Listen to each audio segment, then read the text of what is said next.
Well, first I want to apologize for usually I dress much better than this. I'm kind of dressed down tonight, and primarily because we had a professional development day today. So we usually dress down on those days, so not to make excuses, but I don't usually wear this all the time.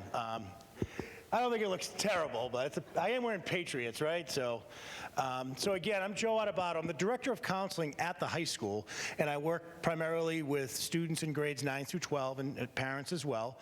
And we do a lot of different things at the high school, whether it be financial aid, college admissions, a variety of topics that we'll have throughout the course of the school year.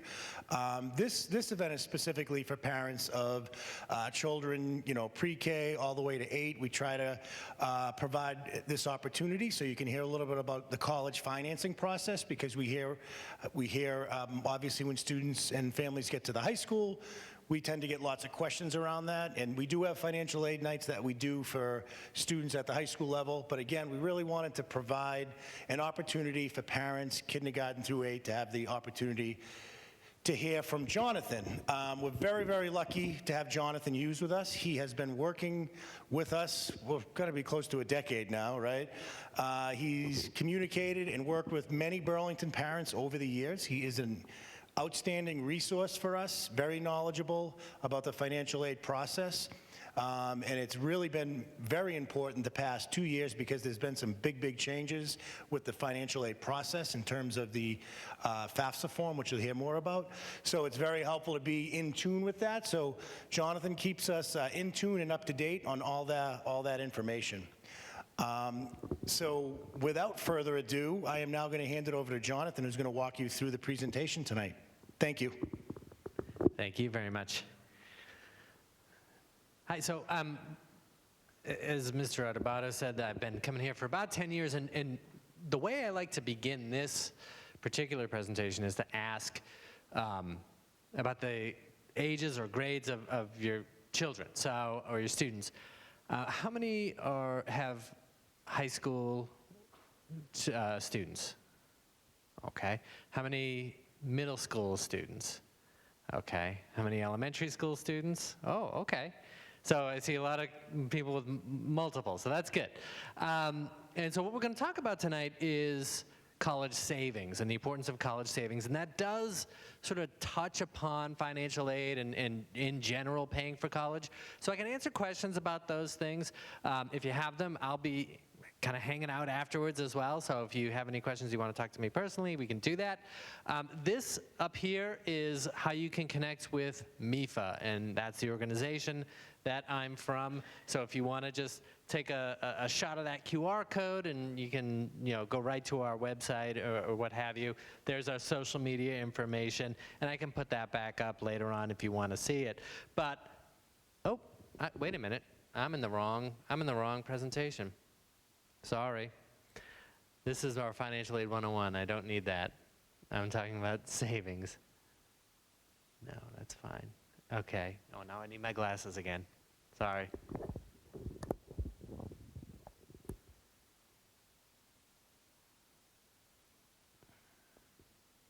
Okay. Here we go. Sorry about that.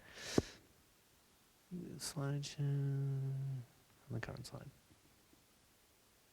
Okay, great, thank you. So, we're here from MIFA. As I said, MIFA is the Massachusetts Educational Financing Authority. We were created back in 1982 by the Commonwealth of Massachusetts with a public service mission to help families to plan, save, and pay for college. And we do that in a variety of ways. If you go to MIFA.org, if you clicked on that QR code, or if you go later on, you'll see all sorts of calculators and videos and tools and all the stuff. We have free guidance for any questions that you may have on this topic. So after tonight, if you have any questions between now and the time your students go to college, you can call us, you can email us, you can set up a one-on-one appointment with us. We have a free bench of college guidance experts. We are also loan lenders. We were created to offer a loan, which is something that we still do. However, it was 1982, and as the cost of colleges continue to rise, we thought maybe we should do more than that. We have 2 savings programs, which we're going to talk about tonight. The U-Plan prepaid tuition program and the MIFA U Fund, which is the Massachusetts 529 plan. So we'll talk about those things. I will just say this is more about savings in general. So any way that you save is a good way to save. The best way to save is the way that you actually do it. However, there are some ways that go a little bit further when used for college because that's how they're designed. And so those are the programs that we're going to be talking about today in specific. So if you have any questions as we go through, just raise a hand and we can address them. All right, great. So our seminar topics tonight, why save, why it's important to save. Now you're here, so I think you have an idea that it is important to save. But we're going to address some myths about college savings that might prevent people from saving or from saving a lot. We're going to talk about those two Massachusetts options, the U Fund and the U Plan. We're going to talk about strategies for saving, so people who have saved, what are some effective ways that they've done that. And then finally, how families pay for post-secondary education, which is college and anything that comes after high school, basically, so college or college and career. And so I've been working for MIFA for a really long time. The most common question I have received is, how do people pay for college, right? Nobody really knows how other families do this until they get to that point. So we'll talk about how families actually do pay for college. Okay, so beginning with why it's important to save. So two of the myths that we hear often about saving for college is, my savings will hurt my financial aid. How many people have heard that before? Yeah. So I want to address this one first because this one comes up all the time. I've had, arguments about this in my personal life with people. And basically, when you are getting ready to send your child to college, and you're applying for financial aid, there's two ways in which financial aid is awarded. So the first one is merit-based aid, so think about academic scholarships or athletic scholarships. That typically, your savings has no bearing upon that typically.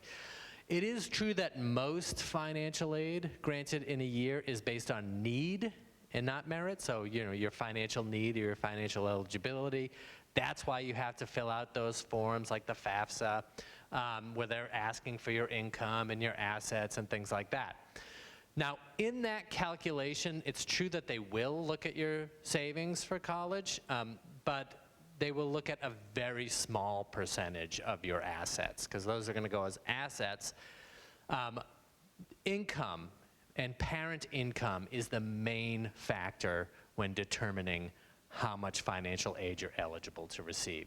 So on the FAFSA, they ask, if you think about it this way, they ask sort of like columns of things. Income and assets. So income from the parent, assets from the parent. Income from the student, assets from the student. And then some other things like family size and taxes paid and things like that. Yep. Have you guys done any studies, or do you know whether the form takes into account, where the family lives? Because I think that there's a lot of, Yeah. common Massachusetts doesn't go as far as Right. Iowa. Yeah, so the question was, does the form take into account where you live in terms of income? What's funny, they did revise the formula on some things, so I'm not 100% sure if that's still taken into account. I know they will ask for things like taxes paid, and I think that there was some small sort of recognition of that within the formula. I don't know if that's still the case or not, so I can find out and let you know. But those are the main determinants, right? Those are the main channels. Yes? Yeah.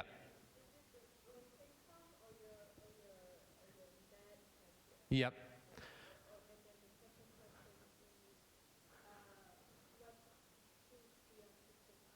Sure. Yeah, that's a good question. So the questions, if you didn't hear it, was if you're talking about income, is it net income? Is it gross income? It's your adjusted gross income and some other untaxed income as well. Some examples of untaxed income if it shows up on the tax return, which kind of answers your next question.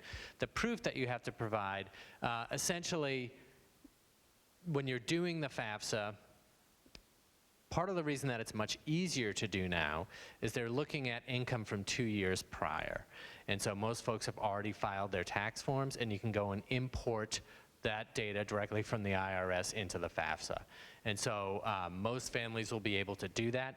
Some families will not. If you can't, you can just sort of list the information from your taxes, but you'll probably need to supply a tax transcript later on. Thank you. Okay, so as far as assets are concerned from the parent, now I'm going to not really talk about student income and assets because students typically don't have much income or assets, but when they're looking at parent information, they'll take from your assets anywhere from 3 to 5.6% of the total assets that you have listed. That's going to go towards what they think you can pay for college. If it's income, they're looking at anywhere from 0 to 47% of your adjusted gross income from the year that they're looking at. And of course, that depends on your income level.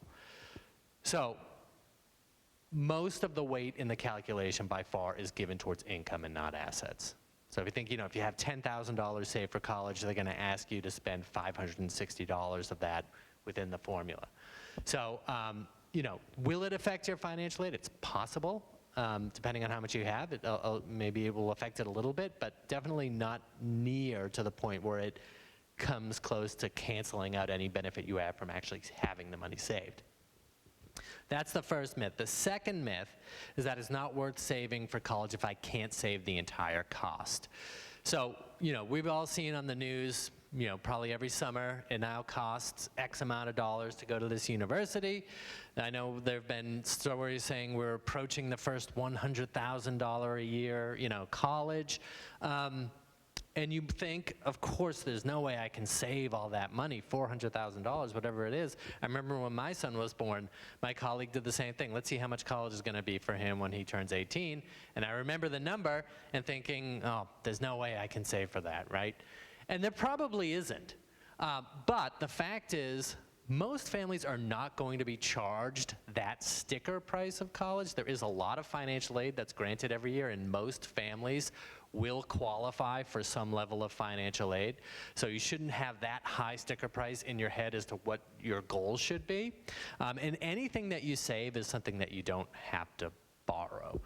So we'll talk about that in a little bit more detail, but your savings will help you. This sounds like a line, I promise you it's true, that I've spoken to many families over the years at MIFA. Nobody who has saved has regretted saving what they have. Everybody's glad that they've saved what they've saved. Maybe sometimes they wish that they could have saved more, but they are glad that they do have what they have. Okay, so just to hammer that home, your savings will help you. It can give you more education options. If you have some money, you might be able to expand your list of colleges or programs. Maybe there are some programs that you want to attend that are outside of the traditional kind of format, so maybe semesters abroad, programs like that. As I mentioned, it does have a minimal impact on your financial aid eligibility. And there have been studies that have shown pretty clearly that even saving a little bit, if a child knows that money is saved for him or her, it has an outsized impact on whether or not they will attend college and whether or not they will graduate. So I believe it's a child is 3 times as likely to attend college and 4 times as likely to graduate. Maybe it's the other way, but no, it's that way. And that is regardless of the amount they actually have saved. So it could be, under $500. That is still holds true. And that is true across all income levels. So it's not just for middle and upper income students, but for lower middle income students as well. Okay, now we're going to talk about our Massachusetts savings options, our state programs. And the first one I want to talk about is the U Fund. So how many here, just to show of hands, have heard of 529 plans? Okay, yeah, that's it. So 529 plans are probably the most well-known, they've sort of become the college savings vehicle of choice. They were created back in the 90s at the federal level, And then every state was sort of tasked with creating their own 529 plan. And so every state kind of has one. MIFA does the Massachusetts 529 plan, which is the U Fund. And the way this program works, you put some money in the account. You can set up the account online. You don't even have to fund it at first, so there's no minimum to get started. But let's say you open the account, you put some money in. The money is invested. So we have contracted with Fidelity Investments to handle the investments and to service the accounts. So I have a couple of U funds, myself, one for my nephew, one for my son. And you know, if I want to know what's going on, I'll call Fidelity and they can help us out. And so they invest the funds, and it grows hopefully with the market. I know things have been interesting lately, but the funds grow without taxes in the market. And when it comes time to use the money, as long as you use the funds for qualified educational expenses, then you pay no taxes on the earnings. So that's your sort of tax benefit for saving in a 529 plan. And so what are eligible expenses? Well, things like tuition, fees, food and housing, books, supplies, equipment. These are all examples of eligible expenses. It can be used at any accredited college in the country, even some international colleges, if they accept federal funding from the US, you can use your 529 money that way. Actually, it doesn't have to be used for college. So it can be used for career training, vocational training programs, certificate programs, as long as where you're taking those courses is set up to take US federal funds. So, you know, for example, community colleges offer a lot of credentialing programs, and vocational training programs, so you could use your 529 money that way, even though it's not a college degree. There are multiple investment options, so you do have to pick an investment option as you go through. There is an FDIC-insured option to safeguard your principal if that's something that you're worried about. But Fidelity really, you know, we're not investment experts. I don't know anything about investments, certainly. So, you know, when I called up, when I was filling out my application, I had to call Fidelity and ask, you know, what each one means, et cetera. But they are a resource available to help you out. There is a limit on how much, you know, you can have. The combined account maximum is $500,000. So if you have that amount or over, you can't really put any funds into the account. If you have that problem, that's not a bad problem to have. So that's not usually a problem that people have. And now I say it's a combined account maximum. That means I can have an account for my son, and my mother can have an account for my son. Those two accounts together could not exceed that limit. Any questions on 529 so far? No? Okay. Now, we talked about some of the qualified educational expenses already. We stuck mainly to college and career. There have been expansions in recent years as to what you can use your 529 funds for. So we already mentioned some of these, but the bottom three here are new expansions. So you can use up to $10,000 annually for costs related to apprenticeships. You can use up to $10,000 annually for tuition for private and public K through 12 schools, and a one-time $10,000 disbursement to pay student loans. So that's an expansion. And in general, these programs have been expanded. Yes? When you say the apprenticeship, are you talking about, like, let's say my child wants to go into a trade? Yes. Would that be like expending all like whatever tools? Yes. Yeah, exactly. So tools or something, if a student enters a trade, they become an apprentice, and they need to buy equipment or books, or there are courses that are run and what have you, yes, it could be used for that. Yeah, great. And so, you know, when these programs were first created, just to give you an idea, it was a bit different. You put funds in, it grew without taxes, but they were taxed when it came out. And then it expanded to have the withdrawals tax-free, but that was temporary and set to expire. Then that became permanent. Then the qualified educational expenses were expanded once again to include these 3 options. And then there's a new expansion recently, and I believe we talk about it here, but if we don't, I can mention it. It is to roll funds over to a Roth IRA for a student as well, unused funds. So, yeah.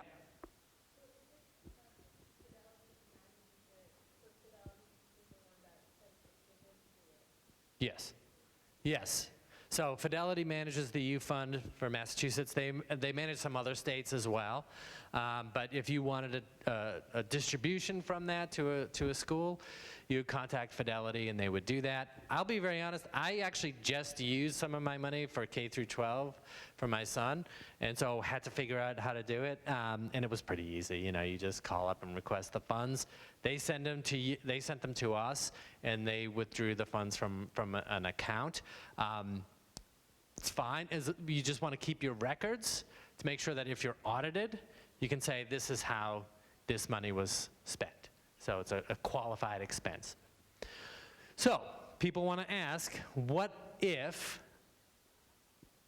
I have to take money out for ineligible expenses?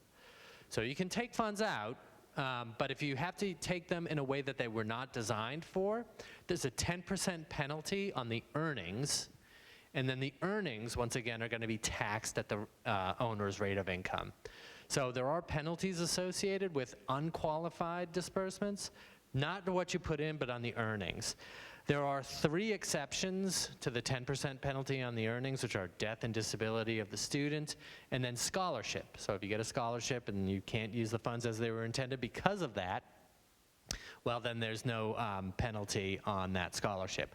But there are other things, there are other ways to use the funds if your child doesn't end up going to a participating college, going to a college. You can transfer that over to another beneficiary within the family. You can hold on to the funds if you think the student might change their mind, right? You can hold on to these funds for a long time. If the student uses the funds for undergraduate school and still has money left over, it can be used for graduate school as well. And then, of course, you know, it doesn't have to be used for college. It can be used for those other programs as well. Oh, and so here we are. We're going to talk about the 529 to Roth IRA transfer. So this is something that happens all the time. You're telling people about these programs, and they say, well, what happens if my child doesn't end up going to college? So part of the way we can address that is through this program, and this is something that people have been really happy to learn about. In the Secure 2.0 Act, which is very recent, you can transfer unused 529 funds into a Roth IRA, which is a retirement vehicle for the student. So the Roth IRA must be for the same beneficiary as the 529, so they don't want you sending it to somebody else's retirement. It needs to be for the student that you set up the 529 for. The 529 account must have been open for at least 15 years. So again, this is the story that this is meant to correct. You know, you started this with the expectation that the student would be going to college. They're not going to be going to college. So you need something to be able to do with these funds to not get hit with those taxes. The transfer amount must have come from contributions made at least 5 years prior. So there's a lot, you know, a lot of sort of wrinkles to this, but you can sort of see where they're going with this.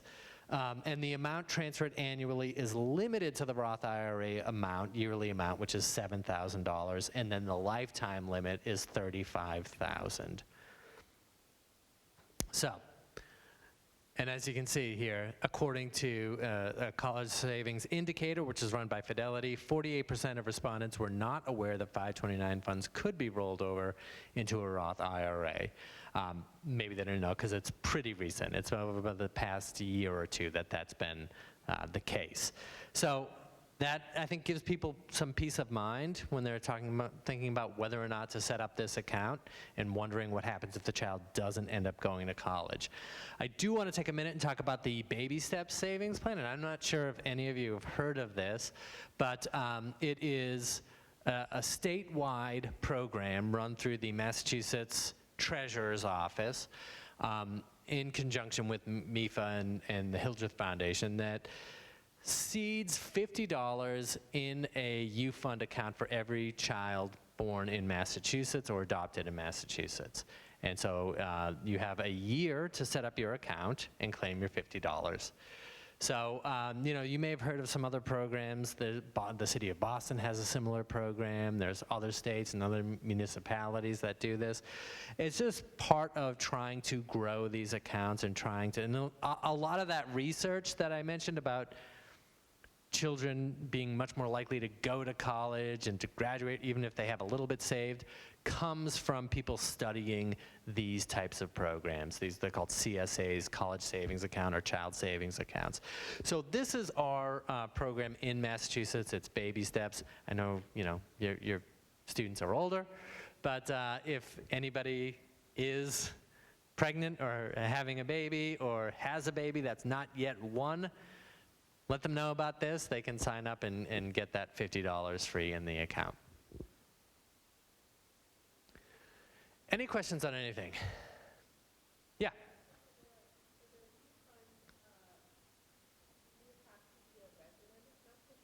No. No, you don't have to be a resident of Massachusetts to take part in the U Fund. In fact, any state, you can pick any other state's 529 as well. So just because you live in Massachusetts, you could invest in other states, and somebody from another state could invest in Massachusetts. Do you have a question? Yeah. K through 12, it's mainly tuition. Yeah, and it's funny. I was talking to my wife about this because we were like, "Can you use this for this?" No, it's got to be tuition. So yeah. Oh yes.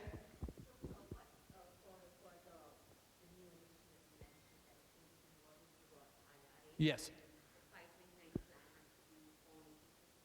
Yes. I think that's a good question. I think it's okay, but I'm not sure. I'm not sure. I know. It has to be for the beneficiary, the existing beneficiary, but I don't know if you can change that later. I'll find out and let you know. See me afterwards and I'll get that info. Okay. Thank you. Okay. Okay, so the next plan I want to tell you about is called the U Plan. Similarly named, causes some confusion, but this is actually older than the 529 plan itself. So this comes from a time when 529 plans weren't in existence.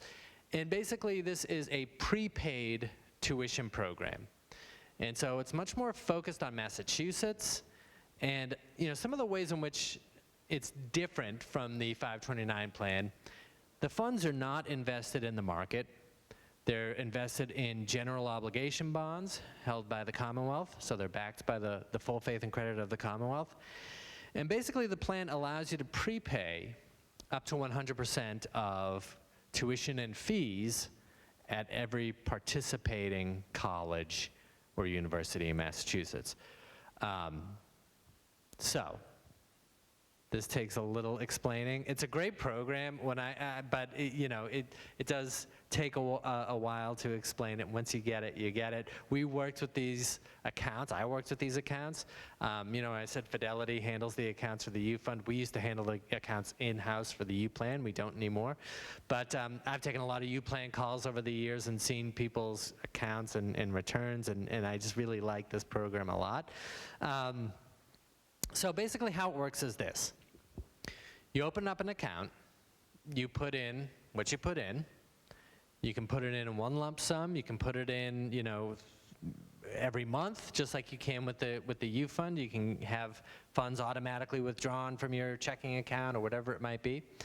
And that money sits in a money market account. And every year, there's a bond purchase. So as I said, the money is invested in bonds backed by the Commonwealth. So we will take what you put in throughout the year, plus any interest that accrued on that in the money market, and buy a bond with that. Now there's a $300 minimum that you need to have in your account in order to buy a bond. So if you have over 300, great. If you don't, we're just going to keep your money in the money market account, and maybe next year by that time you'll have enough for locking in tuition. But the amount of money that you save plus the interest, whatever that is, that corresponds to a percentage of tuition at each participating college or university in Massachusetts. So if you put in $1,000, let's say, that's going to buy 10% of a college that costs $10,000 this year. Or it's going to buy 3% of a college that costs $30,000. Every college has different tuition, so your percentage is going to vary at each one. But let's say that's the amount. And then when the time comes to use the money, you don't have to pick a college up front. You just say, this is the amount I'm putting in, this is the year that I want to use it in, or years that I want to use it in, and that's when the bond matures, right? So, let's go back. We put in $1,000, a college that costs $10,000, that buys 10% of tuition. If the child ends up going to that college when they turn 18, and tuition is now $20,000, well, then you have $2,000 because you bought 10% of tuition. And 10% of tuition is now $2,000. So you prepay a percentage of tuition, and that value goes up as the tuition and fee figure goes up. It keeps pace with the rise in tuition. So the big obvious question, what happens if my child doesn't go to a participating college? So all the participating colleges are in Massachusetts.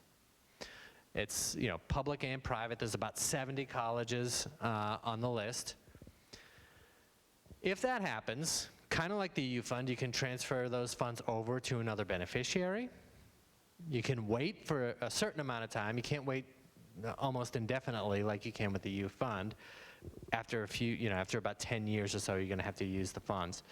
But if you can't use them as you intended, you can cash out and get what you put in plus the interest back. And so that's CPI, and that doesn't trigger any tax consequences. So what happens if my beneficiary goes to graduate school? It cannot be used for graduate school. It can only be used for undergraduate school if it's used for a percentage of tuition and fees. If you cash it out, you can use it for graduate school. You can use it for other expenses. I will also say that this locks in tuition and fees, mandatory fees. Mandatory fees are defined as fees that every student has to pay regardless of their major, regardless of their year, regardless of whether or not they live on campus. So things like food and housing, not locked in from the U plan. Books, not locked in for the U plan. Lab fees, freshman orientation fees, things that are specific to years or majors are not part of the fee figure. So colleges give us a tuition figure and a fee figure, and they don't break out what goes into that fee figure, but that's what we base our percentage on. Now, I will also say that you don't have to make a choice between these two programs, so you can use both, and you can use the U plan to lock in tuition and use the U Fund for other expenses. Questions about the U plan? Yes? Oh. Yep. So the amount of money that I can put into this particular account, Yes. in doing that, how do I know what percentage that would or would not cover tuition? Yeah, okay, that's a good question. So when you're putting money in, how do you know how much you're buying? We do have the most recent tuitions listed on the website. It gets a little tricky because the bond purchase is August 1st. It's in the first week of August, right? And so that's when colleges are changing their tuitions to update, they're going up. So we are asking for tuitions throughout the summer from colleges, and some of them get them to us over the summer, some of them lag a little bit after August 1st. So you can sort of guess based on where they are, or if they've gotten us their latest tuition, you can go that way. You'll also get an annual statement every year that shows you what you put in and what you have percentage-wise at each participating college. And you had a question as well. Yeah, I was confused about the math for like Yep. the $10,000 Yep. for now, and then it's like, it's gonna be applied to the tuition, that the one you're. Yes. Yes. And then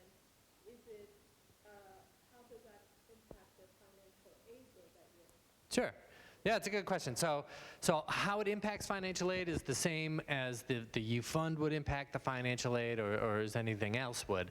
If it's the asset of the parent, you would just look at what you have in there and the interest, and it would go as a parent asset, just like anything else. So the percentage doesn't factor into the financial aid at all, which is good.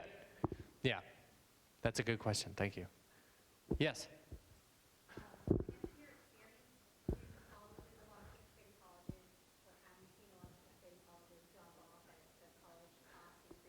Yeah. Yeah, no, that's a really good question. So the question, if you didn't hear it, was have you seen a lot of colleges drop off of the list? No, the list has been pretty static. So colleges have to enter into the U-Plan agreement. And so when they can sign up, and if they sign up, they have to honor the certificates that were purchased from the beginning of the program. If they leave the program, they have to honor the certificates that were purchased when they were part of the program. The list has stayed pretty static. It has gotten fewer, but that's primarily due to colleges closing. And also, there was, I think, one college or two colleges that became for-profit, which were not able to do that. So, but no, other than that, it's pretty much been where it's been. Yeah. Yes?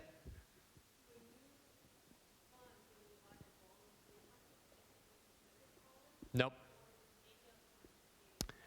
Yeah, so you don't have to pick the college when you put the money in. The only thing that you're deciding when you're putting the money in is how much you're putting in and what year or years you need to use the money in.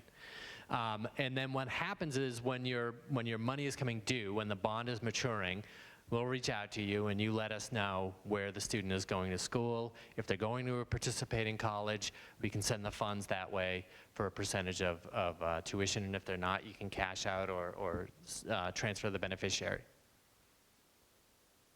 All right, great. So I wanted to tell you one more tax benefit for both of these programs, which is in the state of Massachusetts, you can deduct up to $1,000 for individual filers or $2,000 for married filers of your contributions on these programs. So, you know, if you have a U fund or a U plan or both, and you're making contributions, you can deduct those contributions up to that amount. The limits are per filer, not per account. So if you have 3 accounts and you're, you know, made $2,000 each in each account, you can still only deduct $2,000. But that's another benefit that was sort of introduced, I think, I want to say maybe about 8 or so years ago, and was supposed to be temporary and was also made permanent. So again, another sort of expansion, just an extra spur to kind of help people to save rather. Now we're going to move into strategies for saving for college. So we talked about why it's important, we talked about the programs, and now strategies. Start saving as early as possible, right? So if you haven't, I would never say it's too late to start saving, but it's kind of like retirement in that as long as you start early, even if it's with a little bit that hasn't sort of outsized impact because of compound interest. So that's just interest gaining upon interest, which is what happens in 529 plans. So yeah, use time to your advantage. You can start with a goal in mind. That can be hampering sometimes if you're not quite sure how much you want to save. We'll talk about that in a second, and a tool that you can use to help you figure it out. I really think that's just the most important thing to do is just to start and to open an account and to put something in. Take advantage of unexpected funds. I used to be able to talk about stimulus payments. I missed those days, but talk about you know, tax refunds or inheritances, any gifts that you might receive that you weren't planning on. You can put some or part or all of that away into one of these programs.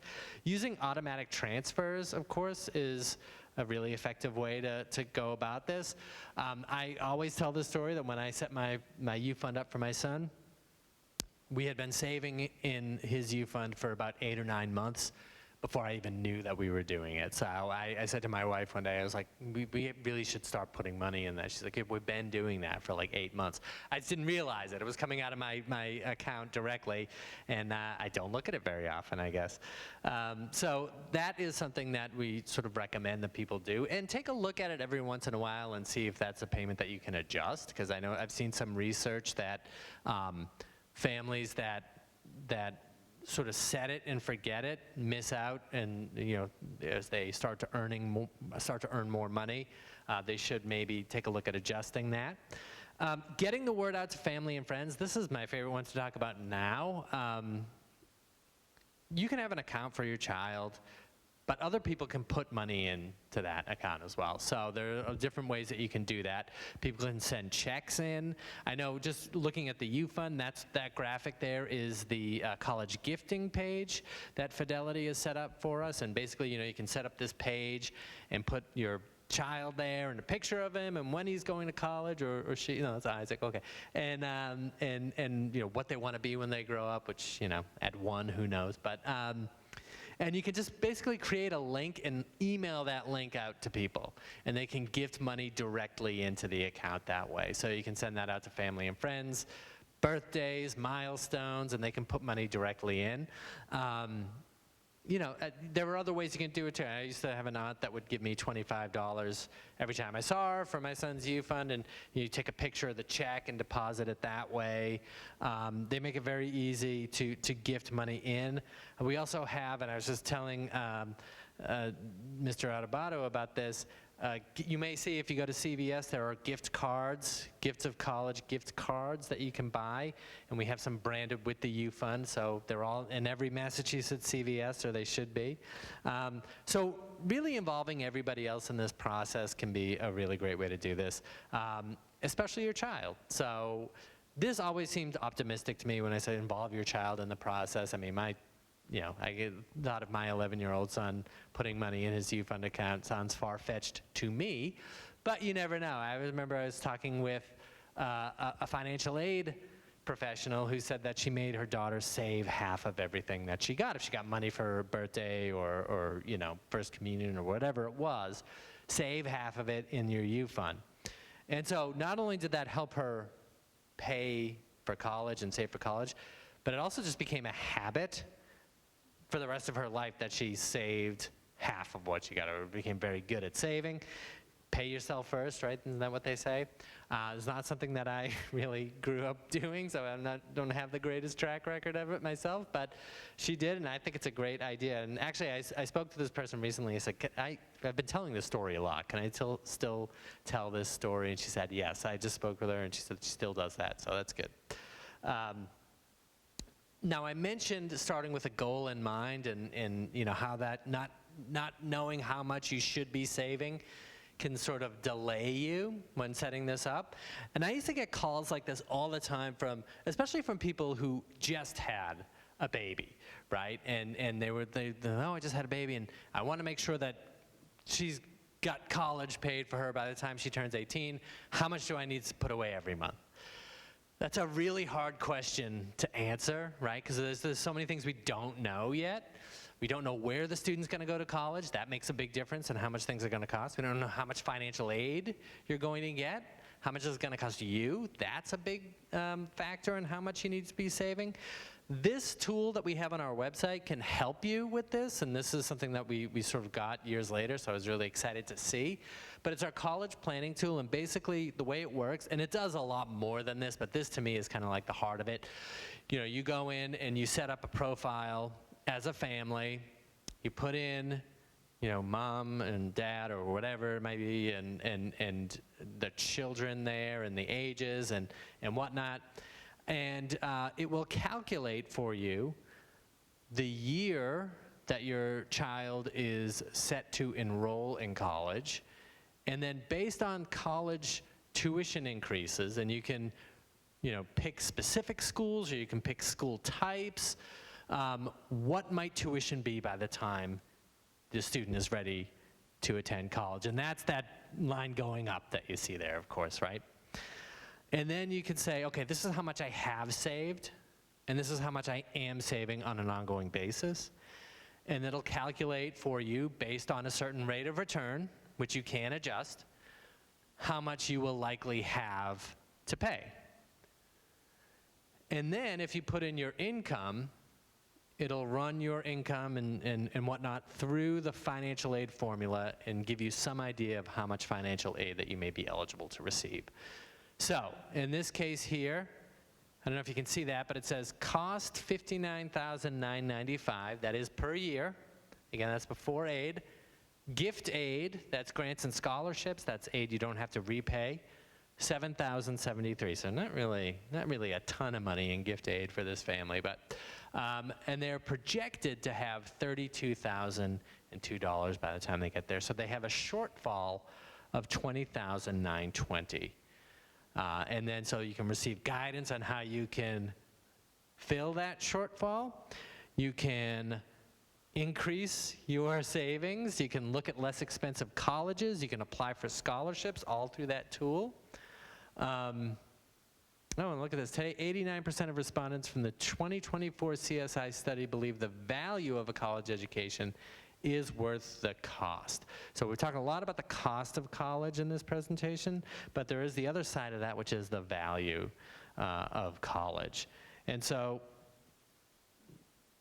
yeah, I want to talk about, continue on with some strategies for saving here. I mentioned compound interest earlier, and that is interest growing on interest. And I'll just see a show of hands here. This goes to the benefit of starting early. I kind of spoiled this, but Julie wants to start saving $50 per month, or sorry, she does start saving $50 per month in a 529 account when her child is first born. I saved $100 per month in a 529 account beginning when my child is in second grade. So I was much later starting, but I'm doubling my efforts. Who's going to have more money by the time the student turns 18? Who thinks it's going to be me doubling my efforts? Yeah, okay.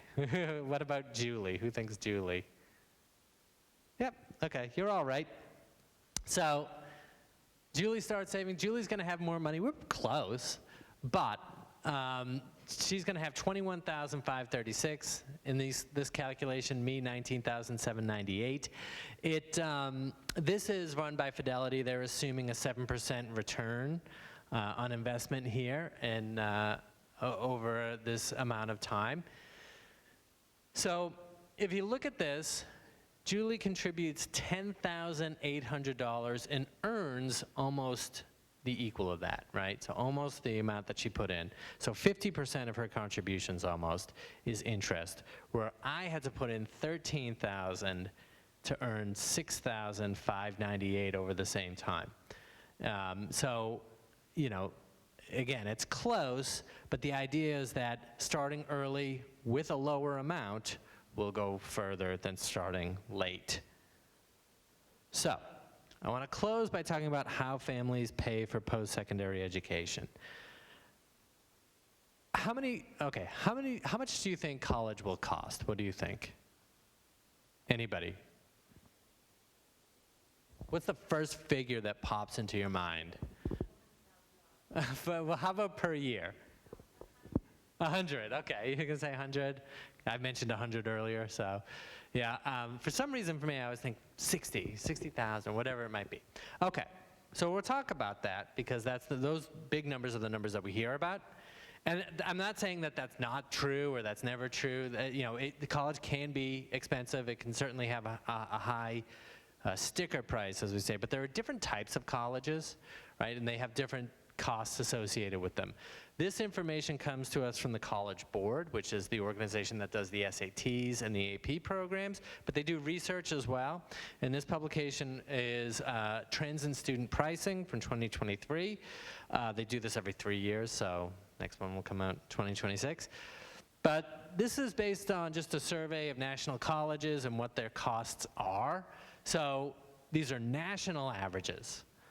So in New England, in Massachusetts, we're probably going to be a bit higher than these national averages.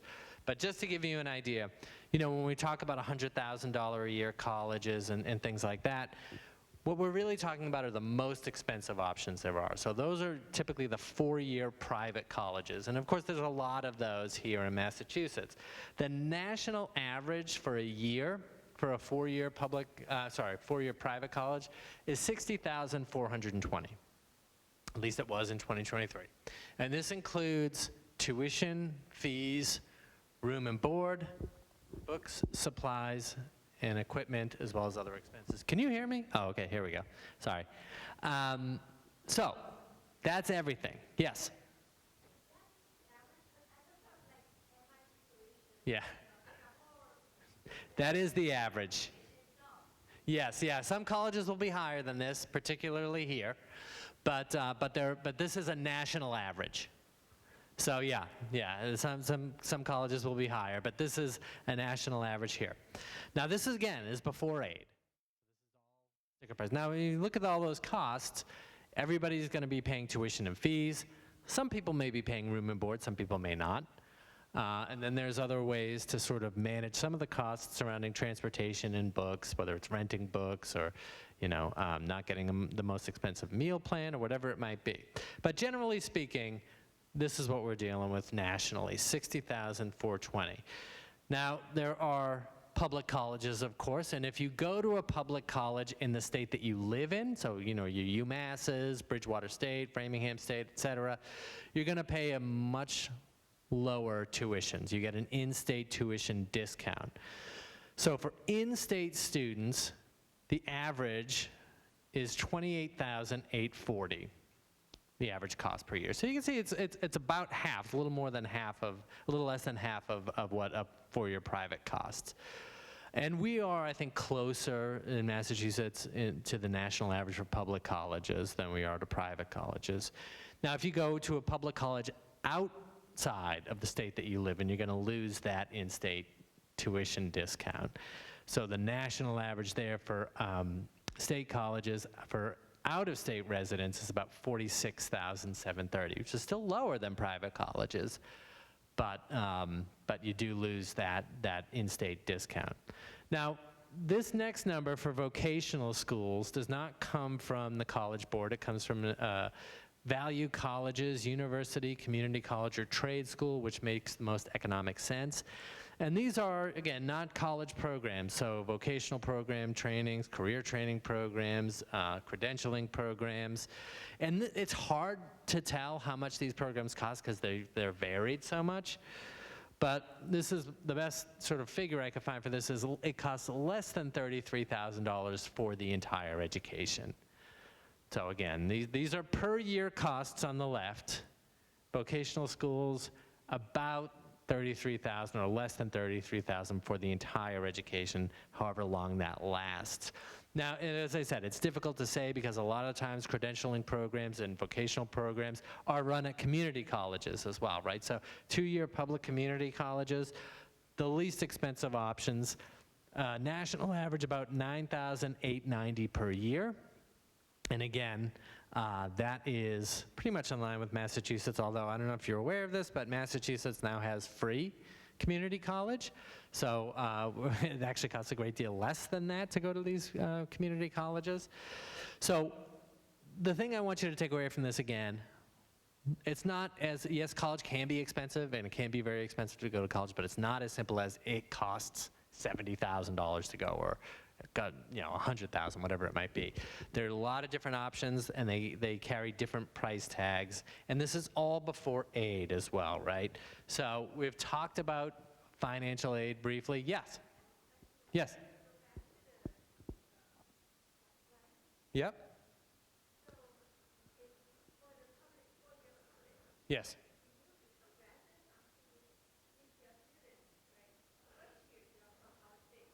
Oh, yes. No. So if you're out of state, do you become no, I mean, I think your family residence, it depends. There's going to be different state residency requirements from different states. But I can tell you from Massachusetts, you have to have been a Massachusetts resident for a year to qualify for an in-state rate. But if you are a student at that out-of-state college and sort of going back in the summer, you're not technically an in-state resident of that school, of that state. if that makes sense. Yeah, it's a good question. So yeah, so financial aid we've talked about a little bit. I like this because it gives you an idea of how much financial aid there is. As I mentioned, most families will qualify for some level of financial aid. The figure from the most recent year that we have data for is there's $177 billion that was granted in financial aid in the year 2022-2023. And that is not like a freak occurrence. That's about where it usually is. So there's 170, 180 some years plus billion dollars of financial aid that's granted. And it comes from the federal government, the state government, and the colleges and universities themselves, right? So as I mentioned before, there's two ways that it's awarded: need and merit. When you're filing your financial aid forms, they're going to determine how much need-based financial aid you're eligible for based on your income and your assets. And then merit-based aid typically comes from the colleges. Yes? Is that college board then considering Yep. report that anyone can get? Oh, yes. Yeah. Sorry, the College Board is available to everybody. Yep. It's, you just go onto their website and you can download the report. Yeah. So there's a lot. And there's a lot in grants and scholarships and student loans, and there's tuition credits that you can claim. Not to get into financial aid and student loans and whatnot, but if you have questions, we can talk about that later. But I just like to show this because, again, it shows how much financial aid there is, a lot, and the fact is that most families are going to get some of that financial aid. So how do families pay for college? So hopefully they do their financial aid applications, they get a good amount of financial aid, and probably there's going to be a balance left over. If there isn't, amazing, but that's very rare. There's usually a balance left over that the family will have to pay. Once that is done, there's only three ways that you can really use to pay that balance. The first one being past income, so any savings that you may have, any assets that you may have, gifts, but generally savings, right? So past income, present income, the money that you're earning when your student is attending college. A lot of colleges, most colleges have interest-free monthly payment plans that you can get on, and whatever you can pay out of pocket goes against the tuition. Now, I don't know many, if anyone, who can pay for a full year of college based on whatever's left after they finish paying their other bills. But it is worth it to pay what you can out of pocket, even if it's not the full amount, because anything that you're paying out of pocket, as I said, is something that you're not borrowing, because once you've exhausted all those other options, the only thing that's left is your future income or loans. And the fact is that most families probably will have to borrow something to get through 4 years of college. Just borrowing in and of itself isn't necessarily a problem, but you don't want to borrow, of course, more than you can afford to pay back comfortably. And, student loans, we talk a lot about student loans in this country, and we should, but it gives the people reading those articles, I think, because I've talked to parents and students who are really surprised that students just can't borrow whatever it is they might need in their own name. We talk about students graduating with $100,000 worth of debt or something. Students really are only going to be eligible for these federal direct student loans on their own. Most educational loans require a credit approval to be approved, and most students just don't have the credit or the credit and income to be approved without a co-applicant. So they're eligible for federal student loans in a certain amount, but if there's a balance left over, which there often is, and families may need to borrow for that, then students will need a co-applicant. And co-applicants are equally responsible to repay with students. So oftentimes it's parents, doesn't always have to be, but oftentimes it is. So the amount that you're borrowing as a parent or as a grandparent or as an uncle or as a friend or whatever is going to be important to you. So you want to make sure that that's as low as it can be. Oh, I mentioned this already. This is our gift of college card. This is what it looks like. So if you want to give a gift for a youth fund or any other, or you plan for that matter, or the Attainable program, which is our 529A program, and that's a tax-advantaged savings program for individuals with disabilities. And we can talk about that if you have any questions, but those are all able to be used for those programs. So, next steps. Start or continue to save. So if you haven't started saving, I would really encourage you to do that. Talk to your child about college. So again, it's never too early to talk about what they might want to be, what they might want to do, where they might want to study. You can go to MIFA.org and look at our college cost tools or our college savings articles or videos or podcasts. This is our social media information, and I like to put this up because a lot of what we do on social media that we don't do other places is we're contacted by scholarship organizations a lot and asked to boost their scholarship, so you can find that on our social media. And any other questions, I know I owe like 2 of you answers on questions that I wasn't 100% sure on, so remind me what those are so I can, and I'll get your information and follow up with you. Other than that, I'm here for questions.